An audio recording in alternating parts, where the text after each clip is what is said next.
Hey guys, welcome back to my channel, and today we are discussing ashwagandha. It's the first adaptogenic herb that we are discussing on my adaptogen series for HA recovery. So ashwagandha is a plant, and the active form of it is in the root of the plant, and that is typically what's used to make the tonic. So what ashwagandha does, like many other adaptogens, is allows the body to effectively handle stress by conserving energy, and it helps to kind of channel and move energy throughout the body more effectively. Now, there isn't a ton of research on ashwagandha.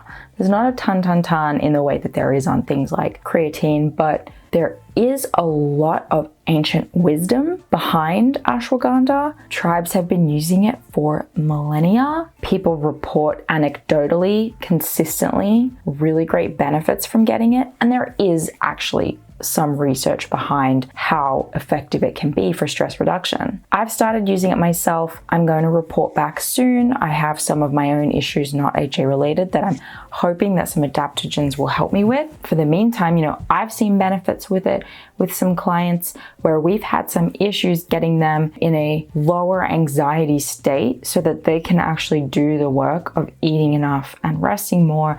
And in general, stress, if you're chronically stressed and always upset or always really busy, it doesn't matter how much you eat sometimes. It doesn't matter how much you rest. If you're so high anxiety about the whole thing, or if you're not letting other areas of your life also come down a few notches, it's not going to work. It really needs to be a triage approach from all kinds of angles when it comes to your HA recovery and stress reduction. So ashwagandha is one of the best ones to start with, I think, for HA recovery, because it's one of the adaptogenic herbs that has more of a calming effect on our system. And that makes sense. We're trying to get into a more calm state. Some of the other adaptogens that we'll talk about have a little bit more of a stimulating effect, which can also be beneficial for other reasons. But I think that ashwagandha is a great place to start for a lot of people who are feeling more of a high anxiety, high stress kind of symptom. So ashwagandha is used to enhance endocrine and hormonal function, right? Endocrine, hormonal function, same thing. It's used to enhance that. It also helps regulate thyroid and adrenal activity. These are important things, right? So with thyroid, it's really helpful for people with hypothyroid, so underactive thyroid, which I see a lot in practice. I think that HA and hypothyroidism are commonly paired together from similar root causes. HA doesn't cause hypothyroidism, but I often see the two with one person. And the cool thing about ashwagandha is that it stimulates the thyroid. So if you had hyperthyroidism, I actually would not recommend this and would totally just stay away from ashwagandha. So ashwagandha is considered a nervine, and so this is one of those reasons that I've reiterated a few times that it's helpful for those of us who are coming from a higher anxiety background, a lot of stress, a lot of chronic busyness, experiencing fatigue. It's very helpful with those particular types of symptoms. And I think that those symptoms are really common in people with HA. So there are a few people that ashwagandha is not suitable for. If you're sensitive to nightshades, it's not suitable. If you have extremely high iron levels, if you have, like I already mentioned, hyperthyroidism because it overstimulates the thyroid, to take it when you're pregnant. So if you're on this and then you get pregnant, please stop. If you have intense GI upset, you may wish to avoid or tread carefully.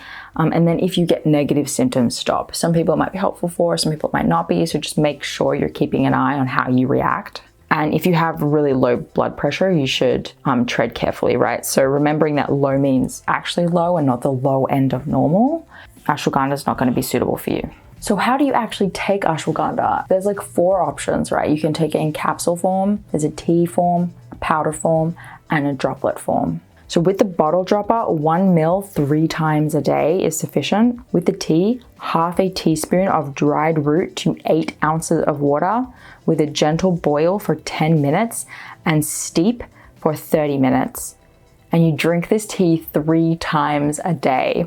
Or a powder that's 1 teaspoon, so just under about 5 milliliters, and then you consume the powder 2 times a day. So there's some options. I'm currently doing the capsules. I would like to do the dropper, but it was harder for me to get my hands on that. Yeah. If this is something that you want to consider, I just encourage you to remember that you cannot out supplement your way out of HA. This is something to go down under the guidance of a practitioner. You should probably let your practitioner know that you're going to take this and make sure they can consider if it's right for you.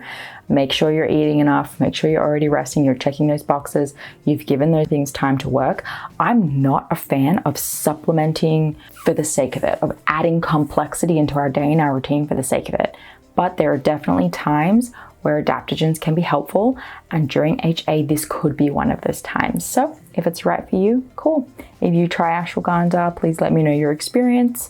Let me know what brands that you really like, and I will see you guys next week for our next episode on rhodiola.